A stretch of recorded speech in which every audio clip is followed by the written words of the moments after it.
Dalam video ini kita akan membahas tentang pinjaman online alias pinjol. Kemudian kita akan kupas bagaimana caranya agar lolos pengajuan pinjaman online. Kemudian kita juga akan bahas tentang cara aman jika kita gagal bayar atau galbay. Dan yang terakhir, bagaimana caranya agar kita membayar pinjol tanpa bunga.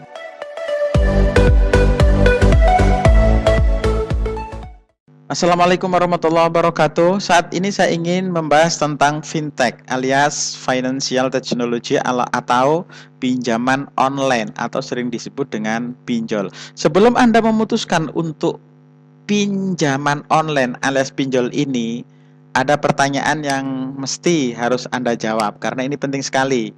Yang pertama, bagaimana keadaan perekonomian Anda?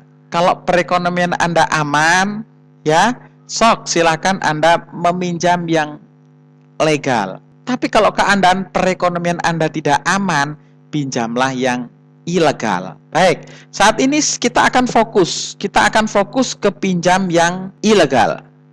Yang pertama, saya akan membahas tentang resiko gagal bayar. Kemudian nanti syarat-syaratnya apa, kemudian gimana caranya biar disetujui, biar gampang disetujui, dan yang keempat, gimana jurusnya untuk mengamankan ketika nanti galbay. Nah, sebelum ke sana, tentunya bertanya, Anda yang belum pernah pinjam pinjol ini, Anda bertanya, emang apa risiko masing-masing? Nah, kalau Anda galbay alias gagal bayar untuk pinjaman yang legal, efeknya adalah di BI checking. Ya, BI checking Anda nanti akan buruk. Bisa call 4, call 5, dan seterusnya. Artinya apa? Nanti kalau Anda call alias BI checking Anda jelek, kalau Anda mau urus-urusan apa-apa yang berhubungan dengan perbankan misalnya, atau mungkin berhubungan dengan leasing misalnya, itu Anda akan ditolak. Kenapa? Karena Anda punya riwayat BI checking yang buruk, dan itu susah banget dihilangkan. Ya, susah dihilangkan. Kan eman-eman ya, nanti kalau misalnya ada bantuan-bantuan apa yang sifatnya itu urusannya perbankan, sementara nama Anda buruk, BI checkingnya buruk, kan kasihan. Jadi kalau keadaan finansial Anda tidak aman, maka pilihlah yang ilegal aja. Baik, sekarang kalau yang ilegal, risikonya seperti apa? Risikonya kalau yang ilegal, Anda gagal bayar nanti, Anda akan diteror. Anda jatuh tempo, misalnya jatuh temponya tanggal 7, Anda tanggal 5 itu sudah mulai di WA-in, di SMS-i. 2 hari lagi pinjaman Anda akan masuk di pembayaran. Silakan disiapi duitnya. Nah, nanti hari H Anda mulai ditelepon. Kalau misalnya nanti Anda belum bayar, akan ditelepon dan seterusnya. Anda akan diteror pakai SMS, pakai WA dan seterusnya, dan tidak ada henti-hentinya. Nah, yang lebih ngeri lagi nanti Anda akan diancam. Bahkan banyak banget orang yang stres gara-gara pinjol. Karena mereka itu kalau nagih, kalau WA, kalau SMS, kalau nelpon itu nggak tanggung-tanggung, bahasanya jelek-jelek semuanya. Bahkan ada itu yang sampai bunuh diri gara-gara banyak banget pinjaman di pinjol.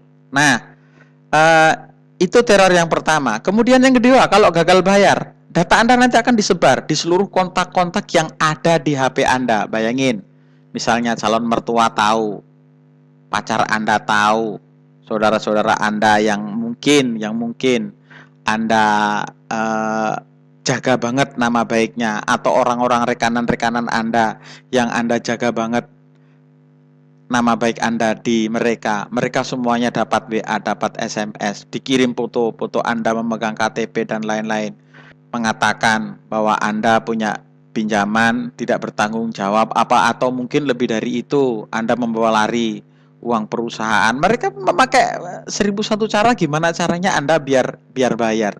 Jadi ketika para DC alias debt collector itu sudah nggak bisa untuk menagih Anda, maka nomor-nomor di kontak Anda itu akan dijadikan juga DC yang membantu mereka, alias mereka juga nanti akan ikut neror Anda, ikut nagih kepada Anda. Itu sungguh sangat mengerikan.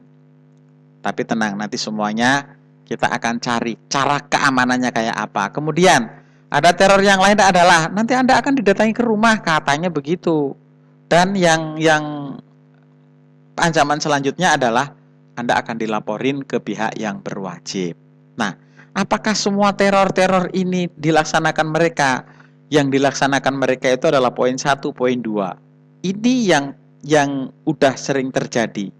2 poin ini mulai dari telepon, SMS, WA sampai sebar data, ini yang mereka lakukan. Kalau yang kedua ini mendatangi ke rumah sama ngelaporin ke pihak berwajib, itu tidak pernah itu hampir tidak pernah terwujud. Artinya apa? Karena mereka kantornya nggak ngerti di mana tempatnya, keberadaan mereka juga di mana nggak ngerti.